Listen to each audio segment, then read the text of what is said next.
രാജ്യത്തുള്ള പ്രമുഖ മാധ്യമ സ്ഥാപനങ്ങൾ പലതും ഇന്ത്യ മുന്നണിയും എൻ ഡി എയും തമ്മിലുള്ള കൃത്യമായിട്ടുള്ള സീറ്റ് എങ്ങനെയൊക്കെ ഈ രാജ്യത്ത് അത് വിഭജിച്ച് പോകും എന്നുള്ളതിൽ അവലോകനം നടത്തുന്നുണ്ട്.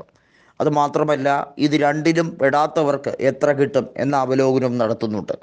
എന്നാൽ സർവേകളിൽ വിദേശ രാജ്യങ്ങൾ നടത്തുന്ന ചില സർവേകൾ ഏറെ പ്രാധാന്യത്തോടു കൂടി രാജ്യം ഉറ്റുനോക്കിയാണ്. അതിനകത്ത് ബ്രിട്ടീഷ് മാധ്യമ സർവേ വരുമ്പോൾ അതിനകത്ത് ഇന്ത്യ മുന്നണിക്ക് വലിയ മുൻതൂക്കം, കേവല ഭൂരിപക്ഷം ലഭിക്കുന്ന രീതിയിലേക്ക് ഇന്ത്യ മുന്നണി മാറും എന്ന സർവേ ഫലമാണ് അവർ പ്രവചിക്കുന്നത്. ഇന്ത്യ മുന്നണിക്ക് 276 സീറ്റും എൻ ഡി എക്ക് 235 സീറ്റും എന്ന രീതിയിലേക്ക് കാര്യങ്ങൾ മാറും എന്നതാണ് ബ്രിട്ടീഷ് മാധ്യമ സർവേ പറയുന്ന ഒരു കാര്യം. ഇതിൽ എത്രത്തോളം കഴമ്പുണ്ട് എന്നുള്ളത് കാത്തിരുന്ന് കാണേണ്ട ഒരു വിഷയമാണ്.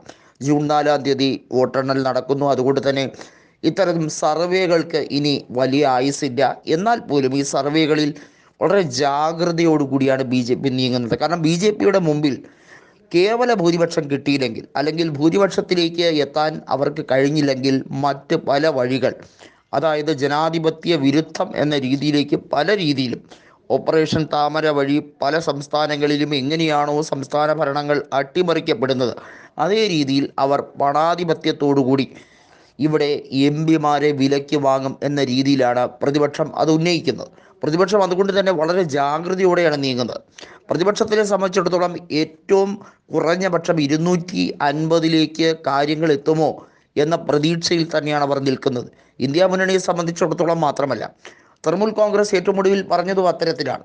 തൃണമൂൽ കോൺഗ്രസ് ഏറിപ്പോയാൽ 15-16 സീറ്റ് ലഭിക്കുമായിരിക്കാം എന്ന ഒരു വിലയിരുത്തലാണ് ഇന്ത്യ മുന്നണിക്ക് മൊത്തത്തിലുള്ളത്.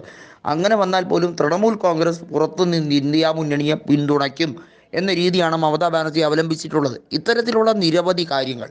അതുമാത്രമല്ല, ഇനിയുള്ള ഇതിനകത്ത് ഇന്ത്യ മുന്നണിയിലും എൻ ഡി എയിലും പെടാത്ത കക്ഷികൾ, രാഷ്ട്രീയ കക്ഷികൾ ഏത് രീതിയിലായിരിക്കും അവർ ഇതിനെ അവലോകനം ചെയ്യുന്നത്, ഏത് രീതിയിലായിരിക്കും അവർ നോക്കിക്കാണുന്നത്, എൻ ഡി എയിലേക്ക് പോകാൻ വേണ്ടിയുള്ള സാധ്യതയുണ്ടോ, എൻ ഡി എ അവരെ ആദ്യമേ തന്നെ ഒപ്പം കൂട്ടുമോ, ഇത്തരത്തിലേക്കുള്ള വലിയ രാഷ്ട്രീയ ചർച്ചകൾ നടക്കുന്നുണ്ട്. എന്തായാലും ബ്രിട്ടീഷ് മീഡിയയുടെ സർവേ വന്നിരിക്കുമ്പോൾ അത് വലിയ അങ്കലാപ്പാണ് എൻ ഡി എ ക്യാമ്പിൽ ഉണ്ടാക്കുന്നത്. ഇതുപോലെ തന്നെ നിരവധിയായിട്ടുള്ള സർവേകൾ ഇന്ത്യ മുന്നണിക്ക് അനുകൂലമായ രീതിയിലേക്ക് ഒരു സ്റ്റാർഡം കൊടുക്കുമ്പോൾ അത് BJPക്ക് ഉണ്ടാക്കുന്ന ഉലച്ചിൽ ചെറുതായിട്ടൊന്നുമല്ല.